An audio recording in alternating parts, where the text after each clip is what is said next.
I'm a Green Beret, part of the United States Special Forces.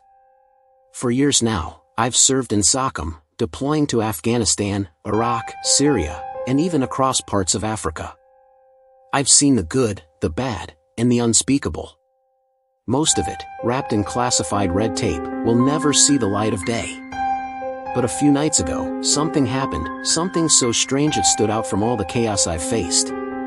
This wasn't some mission in a far-off combat zone. This was here, right in our own backyard. And unlike the insurgents and foreign proxies we're trained to fight, the enemy this time wasn't even human. Command won't acknowledge it.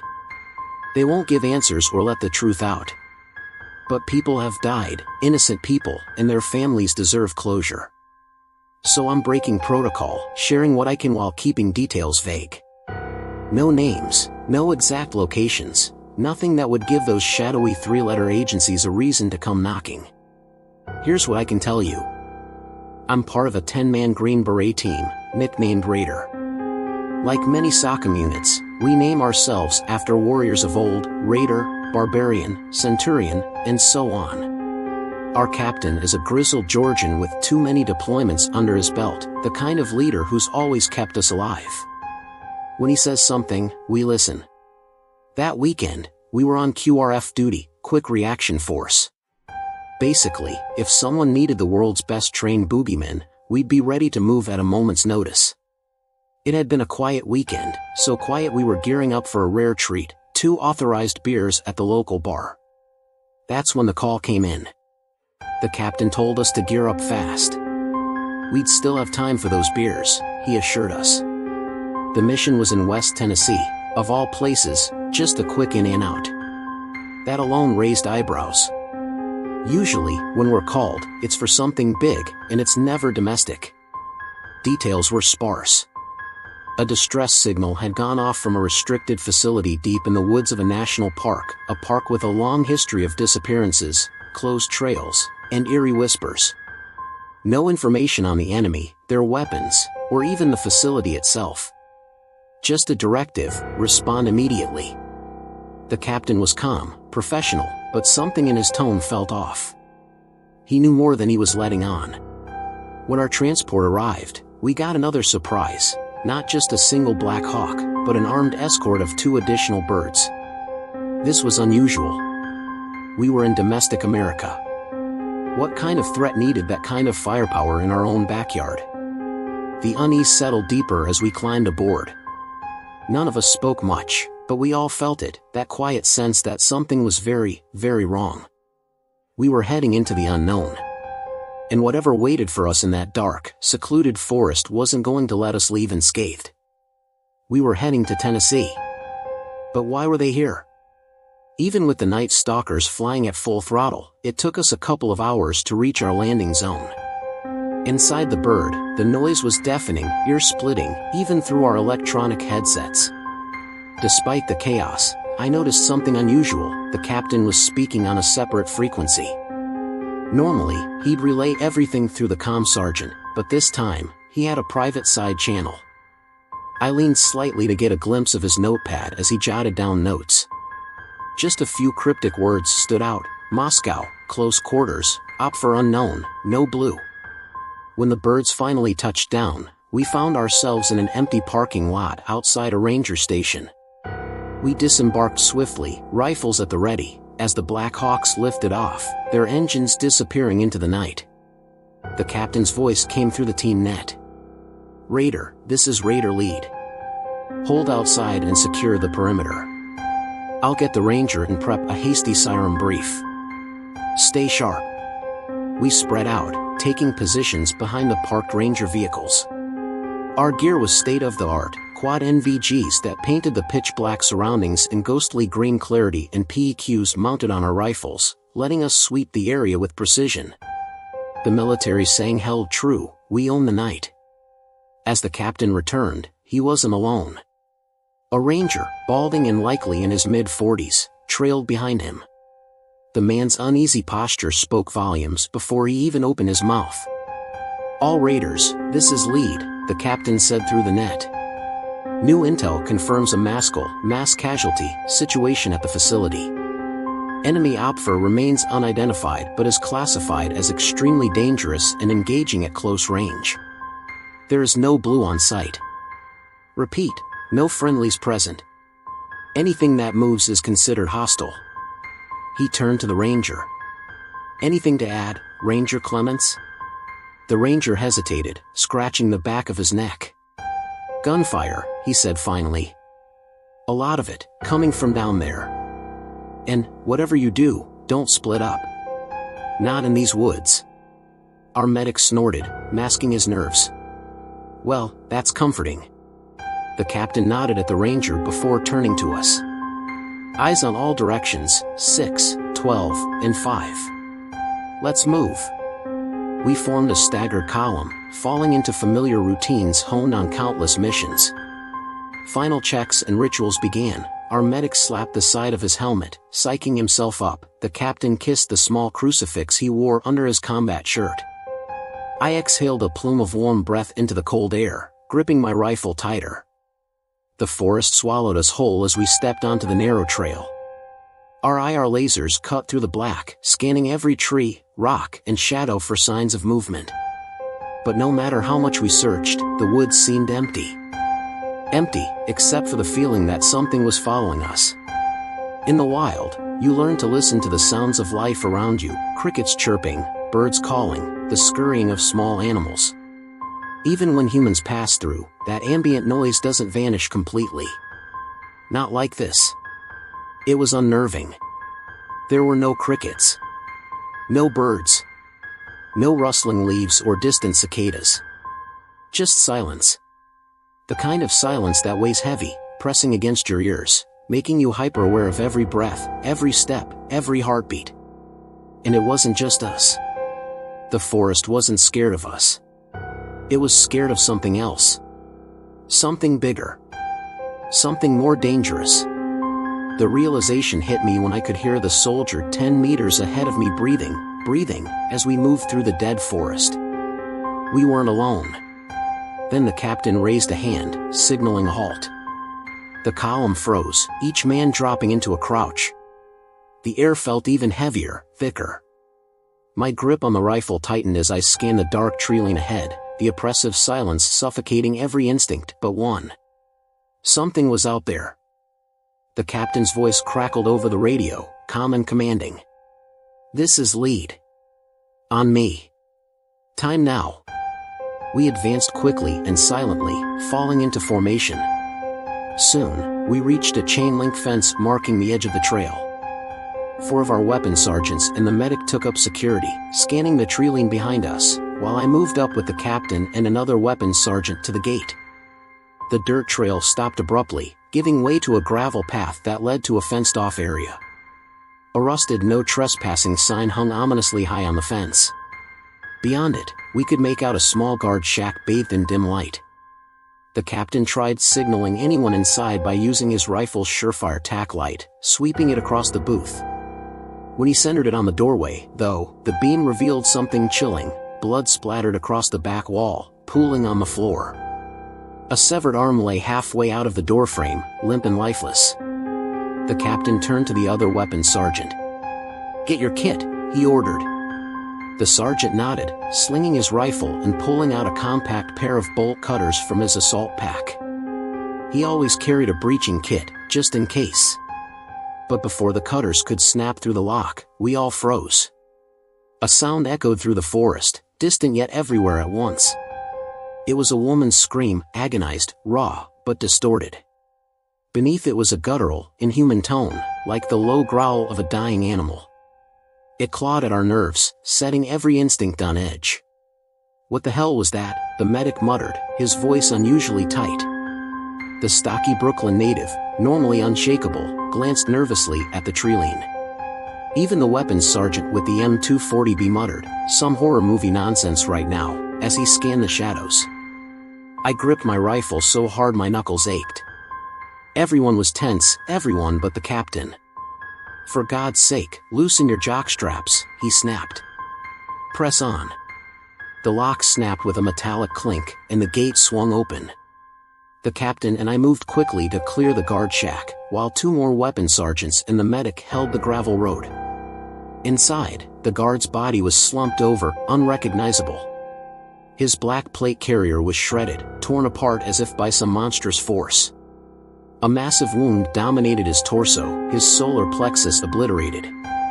No bullet wounds, no exit holes, just a gaping, jagged tear, as if something had impaled him with terrifying force. My breath caught in my throat, and I grunted, "Clear."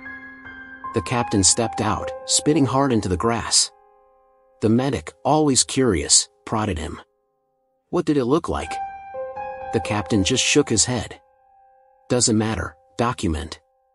We reformed into a wedge formation and pressed forward, moving cautiously down the gravel road. The forest remained eerily silent, the oppressive quiet amplifying every crunch of gravel beneath our boots. When we reached the facility, the comm sergeant joined the captain, radioing HQ, Raider Lead, "We've reached the building." Yet, in the back of my mind, I couldn't help but wonder, who was the captain speaking to earlier on that private channel? The facility itself was a dull, gray concrete rectangle, about the size of a small gas station. Floodlights mounted on the walls cast a stark glow over the gravel lot, but they didn't reach the shadowy tree-line beyond the fence. That tree-line, ominous and quiet, still felt like it was hiding something. The carnage we had been briefed about was here. Bodies littered the gravel, mutilated in grotesque ways.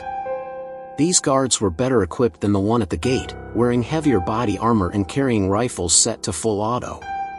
Spent brass casings glinted in the floodlights, telling the story of a desperate last stand. But whatever they were fighting, it wasn't human. We spread out, clearing the lot methodically. The air was thick with tension, punctuated by the occasional exhaled curse or muttered disbelief from the team. Finally, the captain's voice came over the net again. "Raiders, on me. Time now." We regrouped at the facility's entrance, weapons raised and ready. The night wasn't done with us yet. We stacked up at the door, the captain taking point. His hand signal was sharp and deliberate, and we flowed into the room with precision. The scene that greeted us was chaos incarnate. The lobby was a war zone, furniture overturned, impact marks peppering the concrete walls and ceiling. 2 guards lay dead, one slumped against a blood-streaked wall, the other crumpled in a heap. Behind the reception desk, a woman, clearly a staff member and not a guard, sat lifeless in her chair, her torso torn open in a grotesque display of violence. As we passed her, her lifeless eyes seemed to lock onto mine. A chill crept up my spine. The comm sergeant glanced her way. "Sir, she was unarmed." "I can see that," the captain replied curtly. "Keep chatter to a minimum." We moved through a set of double doors into a long porcelain hallway. The floor, walls, and ceiling were all lined with white ceramic tiles, the sterile brightness now marred with dark smears of blood, scattered organs, and fragments of bone. The carnage continued down a flight of stairs leading to a sublevel. 17, I muttered under my breath, counting the bodies of guards sprawled along the stairs. At the bottom of the stairwell, flickering fluorescent light spilled through wire-reinforced glass windows set into another pair of double doors. The captain motioned us forward. We entered a T-shaped hallway. To the left and right, the corridors ended abruptly. Straight ahead, the main corridor stretched deep into the facility, terminating at 2 reinforced glass doors. The immediate left and right housed rooms behind wire-reinforced windows. Bullet holes, impact marks, and jagged cracks marred the glass, but it held firm. "This isn't ballistic glass," the comm sergeant observed, his voice tinged with disbelief. "Why didn't they just take cover in there?" the medic asked, gesturing at the intact windows. The captain sighed. "It looks like the attack came from inside. They didn't have a chance." "Still, it's just a door," the medic muttered. The hallway was a blood-soaked battlefield. Guards and lab technicians lay in heaps, their bodies shredded indiscriminately.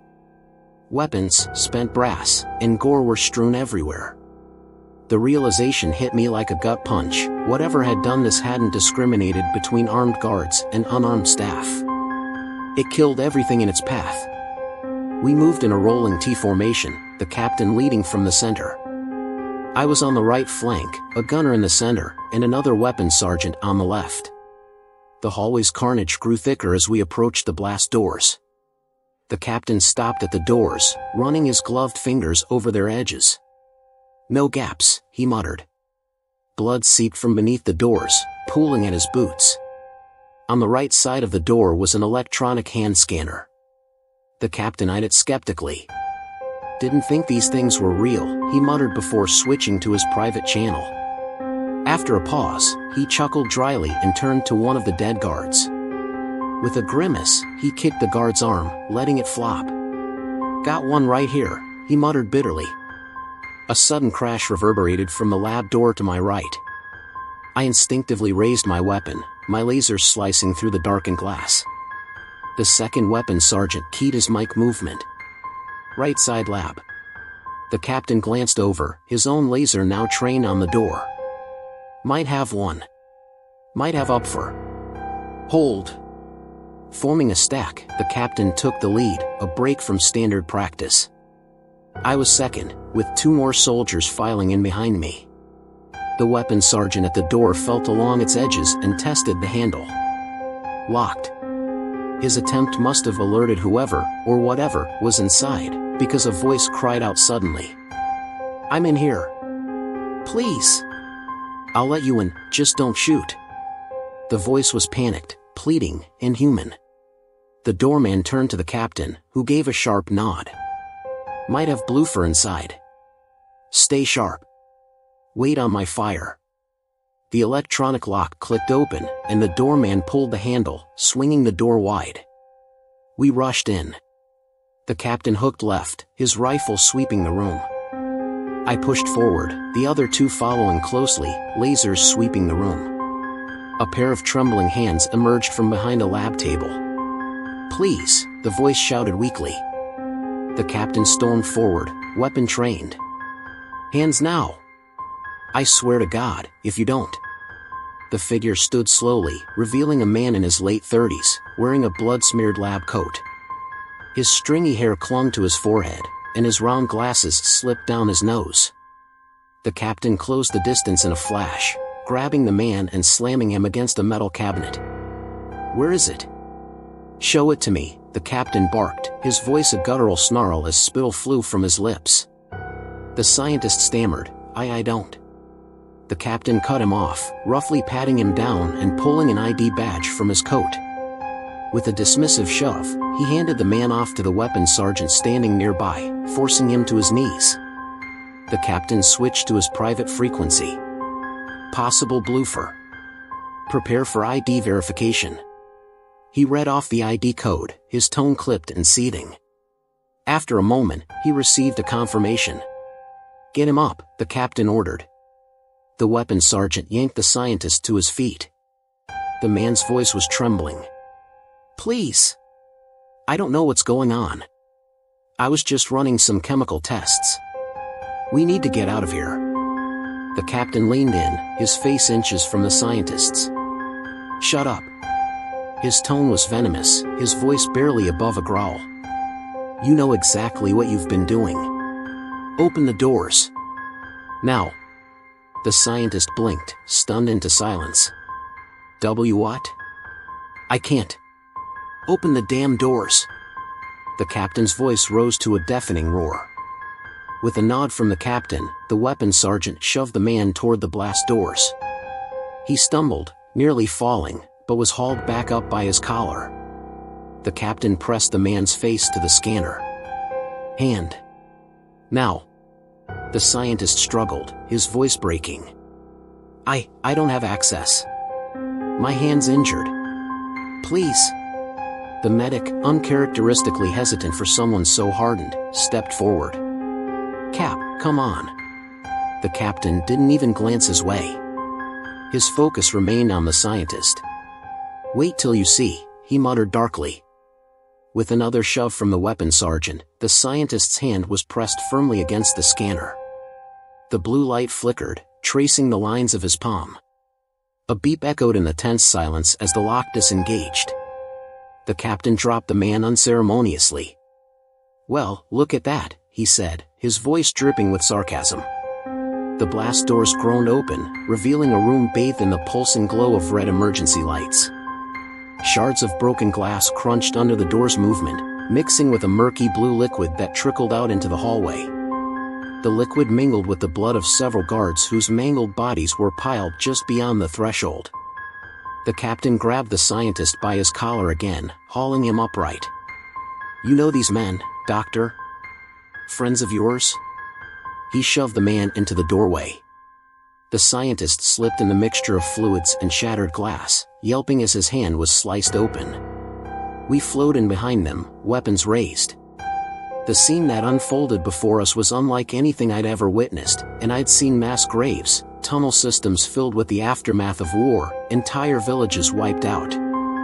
This was worse. The room was lined with glass tubes, each the size of a refrigerator. Inside the murky green and blue liquids, wires and tubes connected to something, or someone, floating within. The walls were covered in monitors, hard drives, and computer systems, all of them blinking and beeping ominously. The carnage continued, bodies strewn across the floor in a macabre trail that led deeper into the facility. 24 guards, heavily armed and armored, had been wiped out. Whatever had done this was beyond comprehension. The captain shoved the scientist into one of the glass tubes, his nose colliding with the hard surface with a sickening pop. "Well, Doc," the captain sneered, his voice dangerously low. "Which one is it? Which goddamn tube?" The scientist sputtered, blood trickling from his nose. I don't." The captain's massive frame loomed over him as he grabbed the front of his shirt, lifting him effortlessly. "Oh, you don't know?" the captain snarled. "And yet your hand opened a door you supposedly don't have access to." He slammed the scientist against the wall, monitors and computers rattling from the impact. The man sobbed, his voice breaking as he pleaded. "Please! Please!" The captain gritted his teeth, flipping up his NVGs to glare directly into the lab tech's soul. "How many people did you snatch off that trail? How many?" The man stammered, unable to answer. "What kind of butchering did you do to those kids before you stuck them in there? Which one escaped?" "Kids. Butchering." Something clicked in my mind, a horrifying realization.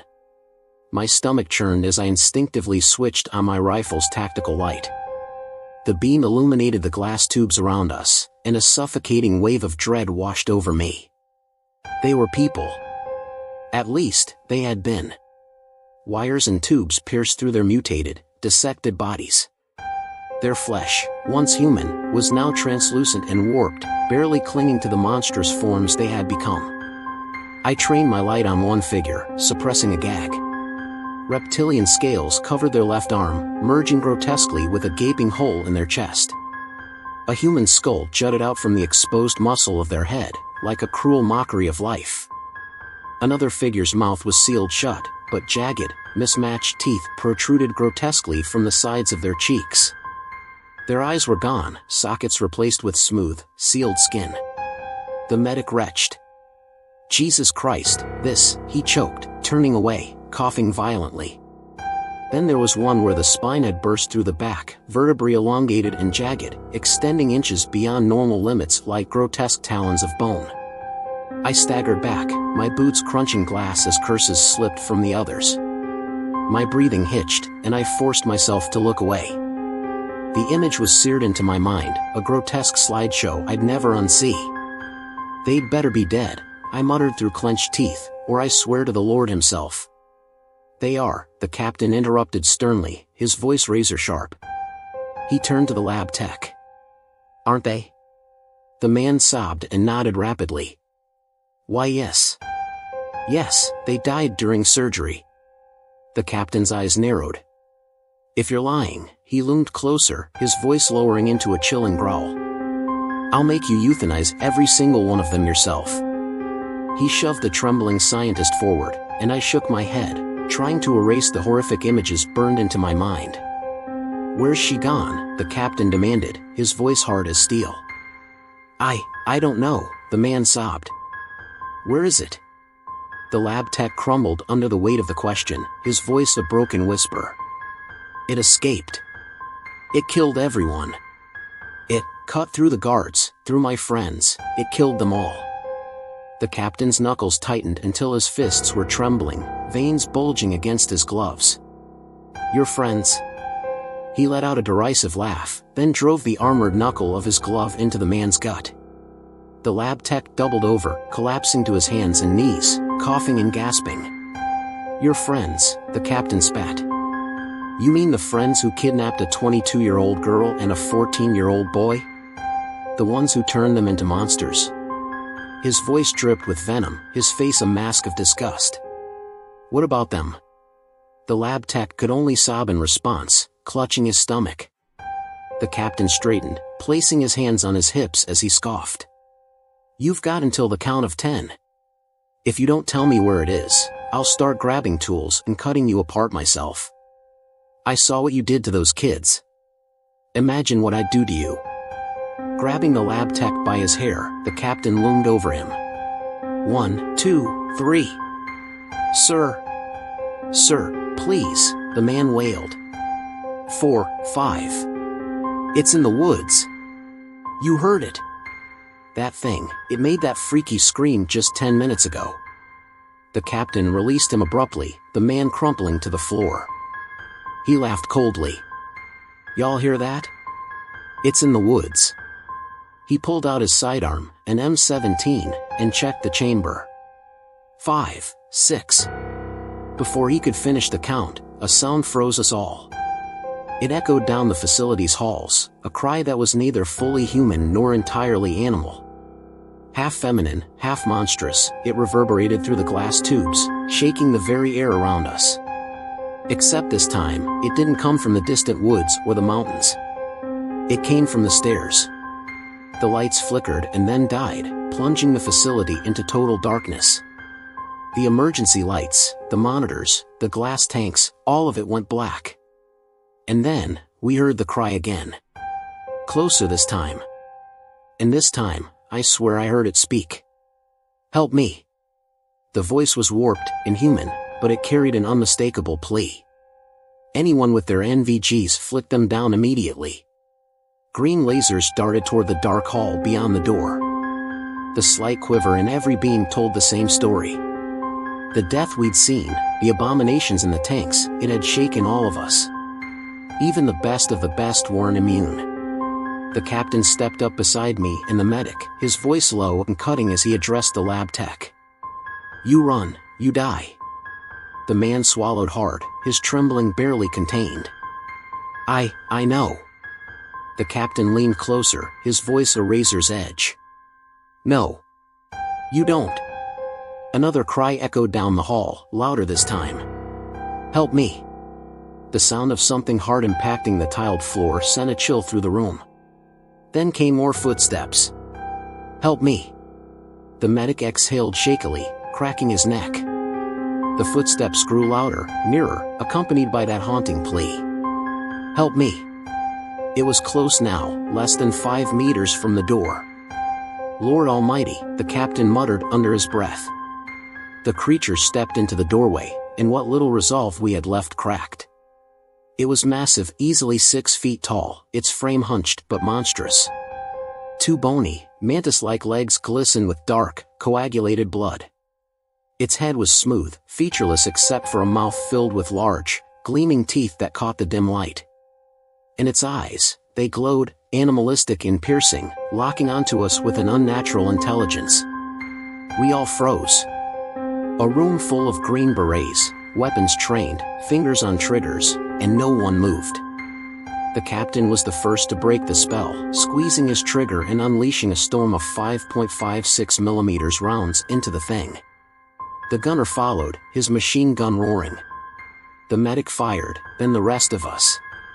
Bullets tore into the creature, but it didn't flinch. It let out a shriek, half a woman's anguished cry, half a monstrous roar, that made my blood run cold. Then it charged. The thing slammed into a glass tube, shattering it completely. Shards exploded into the air, and a flood of murky liquid spilled onto the floor. The body that had been inside, a grotesque amalgamation of flesh and tubes, slumped out, brushing against our boots. Jesus, the medic choked, gagging as the stench hit us, a pungent mix of rot and chemicals. He kicked the grotesque form away, but the creature was already moving again. It lunged, its bony mandibles stabbing into the shoulder of one of the riflemen. The man screamed, thrashing as he drove his elbow into its abdomen. But it didn't attack him further. Instead, it fixated on the lab tech. The scientist tried to run, but the creature was faster. It pounced, slamming him face first into the wet, glass-littered floor. That's when I noticed them, the 6 smaller, human-like arms sprouting from its torso. Some were malformed, tipped with bony spikes. Others had 4 fingers lined with serrated teeth. The mandibles pinned the lab tech as the smaller arms began their gruesome work. They tore into his back, shredding his lab coat and flesh with horrifying precision. The man's screams were guttural, primal. Shots rang out as we fired in desperation, but the creature didn't react. It didn't even flinch, focused solely on its grisly task. Outside. "Now," the captain bellowed, his voice cutting through the chaos. He was right. The thing thrived in these tight quarters. If we stayed, we'd all die. We ran. The power was out, and the blast doors wouldn't close. All we could do was move, slipping on glass and liquid as we scrambled up the stairs. I fired a few desperate shots over my shoulder, the creature's cries and the lab tech's screams echoing behind us. When we burst into the open air, the forest's cold, pine-scented breeze hit us like a blessing. The stench of death was gone, replaced by the sharp tang of freedom. Flares were tossed into the clearing, their vibrant greens, blues, and reds casting eerie shadows across the trees. The captain dropped the injured man behind a beat-up sedan, and the medic immediately began working to stabilize him. The gunner deployed his bipod on the car's hood, his weapon aimed squarely at the facility entrance. "Romero, get on that net and call an air support," the captain barked, his voice sharp and unyielding as he positioned the team for defense. The rest of us took up positions, rifles trained on the dark maw of the facility. The faint, distant cries of the creature still echoed in my ears as we prepared for whatever nightmare came next. We aimed at the door, hearts pounding as the screaming ceased. Silence hung heavy, broken only by the faint hiss of the wind. Then came the sound of skittering mandibles, sharp and deliberate, growing louder as it rushed into the open air. Bathed in the eerie glow of flares and chem lights, we finally saw it in horrifying detail. Its skin was a grotesque mix of translucent, muscle-exposed pink and sections of calcium-like plating that gleamed in the light. Bony growths jutted out along its back, and its legs ended in sharp, mantis-like claws. Its head was a haunting fusion of a human skull and something far worse, its unhinged jaw filled with jagged teeth. Worst of all were its eyes, all too human, burning with rage and pain. The creature unleashed a deafening roar, the cry echoing off the surrounding forest. The gunner was the first to fire. A stream of 5.56 mm rounds tore through its armor, cracking plates and splintering mandibles. It recoiled, screeching, but instead of retreating, it charged. The captain darted away as the thing rammed into the sedan, its massive mandibles puncturing the roof and crumpling the metal like paper. The medic shielded the wounded weapons sergeant as the creature peered down at them, its maw dripping with saliva. "Focus fire on its back," the captain barked, pulling the thing's attention as he fired bursts into its exposed skull. The beast roared, lunging toward the captain, who backpedaled quickly, leading it out of our line of fire. I flanked it, firing as I moved. My shots struck home, shattering more of the creature's calcium plating. It turned on me, its glowing eyes locking onto mine. Before I could reposition, it barreled into me, knocking me flat. I kicked desperately as its smaller, clawed arms reached for me, scraping against my armor. Its jaws snapped, inches from my face, as I used my rifle to hold it back. "Get it off!" I shouted, struggling to keep its gnashing teeth away. The gunner let loose a well-aimed burst, blasting away a chunk of the creature's exposed skull. It staggered, giving the captain an opening to drive the stock of his rifle into its head. The creature roared, turning its fury on the captain as he reloaded. It lunged, mandibles raised, but its strike missed and embedded deep into the SUV behind him. "Now," the captain yelled, dropping his rifle to let it hang on its sling. He pulled an M67 fragmentation grenade from his kit, yanking the pin with practiced precision. "Get back!" We scattered, diving for cover behind vehicles and barriers. The captain vaulted over the car hood, shielding the wounded sergeant and the medic as the grenade detonated. The explosion was deafening. Shrapnel tore through the air, embedding into concrete and steel. The shockwave left us dazed, but before we could recover, the SUV's gas tank erupted in a fiery inferno. The flames lit up the clearing, the heat pressing against our faces. The burning wreck of the SUV silhouetted the creature as it staggered forward, dragging its battered body. Its mandibles were gone, its exposed skin charred and blistered. Its muscles bubbled and burst as the translucent flesh melted away. It stumbled once, twice, its ruined eyes scanning blindly. Its voice rasped, pitiful and broken. "Help me!" The words sent a chill down my spine as it collapsed to the ground, the gravel crunching beneath its scorched remains. The captain emerged from cover, his rifle raised. Only a few of us dared to follow, keeping our weapons trained on the creature. He stopped a few feet away, lifting his night vision goggles to look directly at the thing. Its body twitched weakly, its skull cracked and oozing. Without hesitation, the captain raised his M17 sidearm and fired 3 precise shots into its head. The brittle bone caved under the force, and the creature went still. Silence fell over the clearing, broken only by the rhythmic thump of approaching rotor blades. A Black Hawk helicopter hovered above, its spotlight illuminating the scene. I shielded my eyes from the harsh glare as the captain keyed his radio. "Up for actual. Down. Building secure." We stood there, the weight of what we'd just survived settling in. The inferno from the wrecked SUV painted the night in shades of orange and red, the forest eerily silent around us. Whatever nightmare had emerged from that facility was gone, but the scars it left on us would remain. The captain broke protocol that night. Normally, we'd go prone and post security immediately, but not this time. Instead, he stationed the gunner by the sedan at the gate, while the rest of us kept our eyes on the wood line. That's when the vans showed up. Well, they weren't exactly vans. More like armored trucks.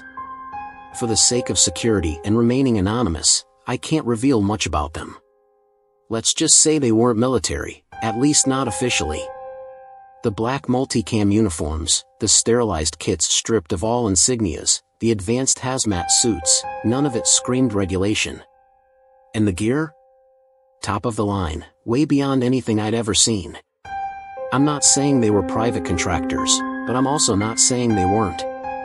One of them even offered us a cigarette, like this was just another day at the office. The Black Hawk landed at the far side of the building in the open lot. That's where they eventually directed us, waving us off like we were just hired help. We prepped our wounded guy for casevac, loading him onto the litter as the captain spoke with a man in a suit. The guy stood out, shorter than the rest, maybe 5'8", with slick back hair and a hard part. He had that look of someone who'd seen things but didn't flinch anymore. The bulge under his sports coat told me he was armed. Probably more than just a sidearm, too. Their conversation was short, clipped. Whatever was said, it left the captain looking 10 years older. He joined us as soon as the flight crew signaled, ripping off his helmet and slumping into his seat with a sigh. The crew didn't look happy about it, but they didn't say a word. We lifted off, heading back to the COP. The moment we touched down, another team, Artemis, I think, was already prepping to take over QRF. It felt like a handoff in some dark, twisted game, and we were just the pieces moving off the board. It's been days, and I can't stop thinking about that lab. About what they did to those people. The captain said they were kidnapped, cut apart, turned into something unnatural. But why? For what purpose? Some sick experiment? Some shadowy ambition? There weren't any markings in that lab. No flags, no logos, nothing to trace. Whoever owned it went to great lengths to stay hidden. And those guys who relieved us, I don't know who they were. Their uniforms were blank, and a few of them spoke German, I think. Whoever they were, they didn't seem fazed by what they saw, and that alone sent a chill through me. But the worst part was the creature. The way it cried for help, pleading in that broken, mangled voice. It didn't just die, it begged. The memory of it burns in my mind. Its suffering wasn't just physical, it was something deeper. Something wrong. The more I think about it, the sicker I feel. Whoever those people were, I hope they learned something. I hope they understand the consequences of tampering with forces they can't control. Because if they don't, God help us all.